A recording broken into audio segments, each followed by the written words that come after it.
જય માતાજી મિત્રો, ફરીથી મારા બ્લોગમાં તમારું હાર્દિક સ્વાગત છે। તો બધાને જય શ્રી રામ। અને વાગી રહ્યા છે સાંજના 4, તમે જોઈ શકો છો। અને એક કામ હતું એ પતાવવાનું છે જલ્દી, તો ચલો।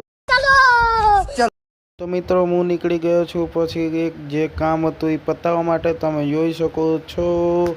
અને જે નિકોલમાં રહેતા હશે એને આયરો રસ્તો ખબર જ હશે, જે રહેતા હોય ખબર હોય એને કહી દેજો કમેન્ટમાં। અને પછી પહોંચી ગયો તો ઘરે અને આવી ગયું તો આપણું પાર્સલ। તો તમને દેખાડું પાર્સલની અંદર શું છે, તો આગળ બ્લોગમાં તમે બન્યા રહેજો। મિત્રો જે પાર્સલ મંગાવ્યું હતું એમાં નીકળી ગયું તો આયરો માઇક, જે મેં જ ઓર્ડર કર્યું હતું મીશો ઉપરથી। તો કેવું લાગે એ કમેન્ટમાં જણાવજો કે કેવું છે માઇક। બસ મિત્રો, આજનો વિડીયો અહીંયા સુધી સારો લાગ્યો હોય તો લાઈક શેર સબસ્ક્રાઈબ કરી દેજો। તો મળીએ હવે નેક્સ્ટ બ્લોગમાં, ત્યાં સુધી બધાને જય શ્રી રામ, જય માતાજી। અને સબસ્ક્રાઈબ કરી દેજો મારા ભાઈ।